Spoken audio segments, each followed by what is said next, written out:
Assalamualaikum semuanya. Perkenalkan, kami dari kelompok 8 mata kuliah Al-Tasawuf. Kali ini kami akan menjabarkan materi mengenai Al-Ahwal.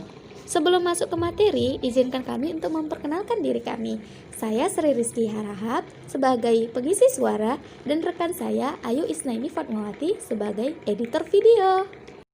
Pengertian Al-Ahwal. At-Tusi mendefinisikan Al-Ahwal sebagai berikut ini. Dari definisi tersebut dapat disimpulkan bahwasanya al-ahwal adalah suatu kondisi jiwa yang didapatkan dari kesucian jiwa.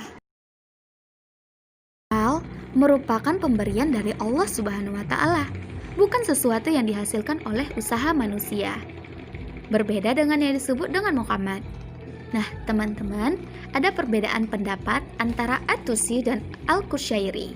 Al-Qushairi berpendapat bahwa Al-Ahwal adalah anugerah Allah atau keadaan yang datang tanpa wujud kerja. Seperti halnya Muhammad, dalam ahwal juga terjadi perbedaan di kalangan para sufi tentang jumlah dan urutannya. Hal ini mengingat Nabi sendiri sejauh ini tidak memberikan suatu sinyal elemen tentang macam-macam dan tingkatan-tingkatan ahwal tersebut dalam hadis-hadis beliau.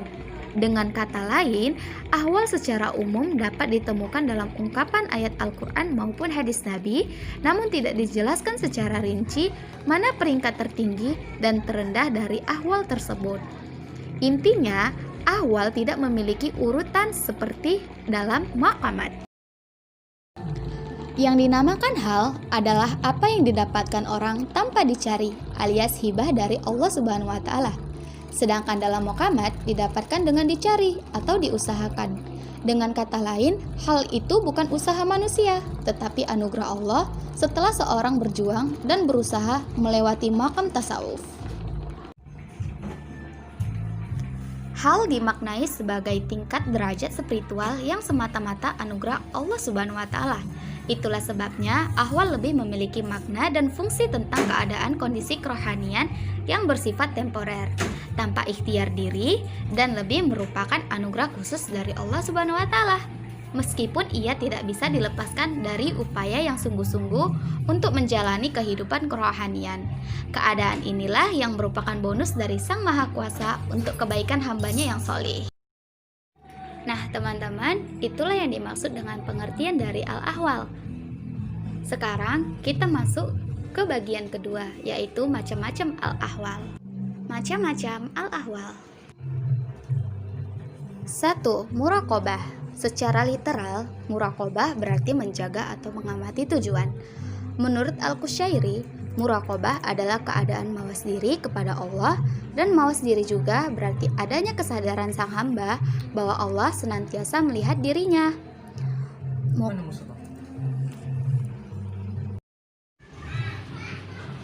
Menurut Al-Sarraj, muqarabah adalah kesadaran rohani sang hamba bahwa Allah senantiasa mengawasinya. Menurut Al-Sarraj, ahli muraqabah itu dalam muraqabahnya terbagi ada 3 tingkatan. Tingkatan pertama adalah tingkatan ibtida. Kelompok ini seperti yang disebut Hasan ibn Ali al-Damagani, bahwa bagi sang hamba hendaknya senantiasa menjaga rahasia-rahasia. Tingkatan kedua dalam muraqabah ditujukan oleh Ibn Atta yang mengatakan sebaik-baik kalian adalah yang senantiasa mengawasi yang hak dengan yang hak di dalam fana. Dan tingkatan ketiga dari ahli muraqabah adalah hal kubara atau orang-orang agung, yakni mereka yang senantiasa mengawasi Allah dan meminta kepadanya untuk menjaga mereka dalam muraqabah, dan Allah sendiri sudah menjamin secara khusus hamba-hambanya yang mulia itu untuk tidak mempercayakan mereka dan segala kondisi mereka kepada selain dirinya, dan hanya Allah saja yang melindungi mereka seperti firman-Nya. Bagian kedua dari muqarabah adalah qurb. Secara literal, qurb berarti dekat darinya dan kepadanya.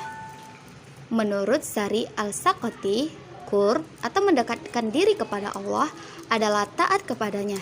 Sementara Ruwaim ibn Ahmad ketika ditanya tentang qurb menjawab, menghilangkan setiap hal yang merintangi dirimu untuk bersamanya. Bagian ketiga dari muqarabah adalah mahabbah. Mahabbah berasal dari kata hibbah yang berarti benih yang jatuh ke bumi. Karena cinta adalah sumber kehidupan sebagaimana benih menjadi sumber tanaman. Mahabbah mempunyai 3 tingkatan, yakni tingkatan pertama yang intinya mengerahkan ketaatan pada Allah, menyerahkan diri kepada Sang Kasih secara total, dan mengosongkan hati dari segala sesuatu yang dikasihi. Tingkatan kedua adalah pandangan hati, keagungan, pengetahuan, dan kekuasaannya. Dan tingkatan ketiga adalah cintanya orang-orang yang bersikap benar kepada Allah atau siddiqun, dan orang yang mengenal Allah dengan mata hatinya atau arifin. Lanjut, bagian keempat dari muqarabah adalah khawf. Khawf atau takut adalah masalah yang berkaitan dengan kejadian yang akan datang. Sebab seseorang hanya merasa takut jika apa yang dibenci tiba dan yang dicintai sirna. Dan kenyataan itu hanya terjadi di masa mendatang. Yang kelima adalah raja. Raja atau harapan menurut Al-Qushairi adalah keterpautan hati kepada sesuatu yang diinginkannya terjadi di masa yang akan datang. Seperti halnya takut juga berkaitan dengan apa yang akan terjadi di masa datang. Hati menjadi hidup oleh harapan-harapan akan lenyapnya beban di hati. Harapan adalah melihat kegemilangan ilahi dengan mata keindahan. Harapan adalah kedekatan hati kepada kemurahan Tuhan. Harapan berarti melihat pada kasih sayang. Bagian keenam dari al-muqarabah adalah syauq. Secara literal, syauq berarti lepasnya jiwa dan bergeloranya cinta. Menurut Surahwardi, syauq merupakan bagian-bagian dari mahabbah, seperti halnya juhud, bagian dari tobat. Jika mahabbah sudah mantap, akan tampak pula syauq. Menurut Abu Usman, siapa yang cinta kepada Allah, dia akan merindu hendak berjumpa dengannya. Rasa rindu tak mungkin ada pada yang mencinta.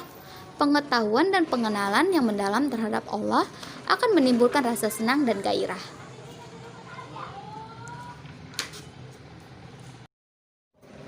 Yang ketujuh adalah uns. Uns berarti keakraban atau keintiman. Menurut Abu Sa'id Al-Kharaj, uns adalah perbincangan roh dengan sang kekasih pada kondisi yang sangat dekat. Duzun memandang uns sebagai perasaan lega yang melekat pada sang pecinta terhadap kekasihnya. Orang-orang yang intim itu terbagi atas 3 tingkatan. Pertama, mereka yang merasa intim dengan sebab zikir dan jauh dari kelalaian. Yang kedua, ketika sang hamba sudah sedemikian intim bersama Allah dan jauh dari apapun selainnya, yakni pengingkaran-pengingkaran dan bisikan-bisikan yang menyibukkannya. Yang ketiga adalah hilangnya pandangan tentang uns karena ada rasa segan, kedekatan dan keagungan bersama uns itu sendiri. Maksudnya, sang hamba sudah tidak melihat uns itu sendiri. Bagian ke-8 adalah tumakninah. Secara literal, tumakninah berarti tenang tentram, tidak ada perasaan khawatir atau was-was. Tak ada yang dapat mengganggu perasaan dan pikiran, karena ia telah mencapai tingkat kebersihan jiwa yang paling tinggi. Tumakninah terbagi menjadi 3 tingkatan. Pertama adalah kaum awam. Mereka merasa tenang jika menyebutnya. Kedua, kelompok khusus. Mereka tenang karena rela dengan ketetapannya, sabar dengan musibahnya, bertakwa, ikhlas, dan damai. Ketiga, kelompok istimewa. Mereka mengetahui bahwa rahasia-rahasia yang ada pada mereka tidak akan mampu membuat tenang kepadanya karena rasa agung dan segan yang hinggap di hati mereka. Menurut mereka, Allah tidak memiliki akhir yang mungkin dicapai. Nah, teman-teman, itu tadi pengertian dari al-ahwal serta macam-macam al-ahwal. Dari materi yang telah disampaikan, dapat kita ambil kesimpulan bahwasanya al-ahwal adalah apa yang didapatkan tanpa dicari, alias hibah dari Allah Subhanahu wa taala. Al-ahwal tidak memiliki tingkatan sebagaimana dalam maqamat. Macam-macam al-ahwal dibagi menjadi 10 bagian, yakni ada muqarabah, hur, mahabbah, dan lain sebagainya. Mungkin ini saja yang bisa kami sampaikan, lebih kurang kami mohon maaf. Assalamualaikum warahmatullahi wabarakatuh. Sampai jumpa.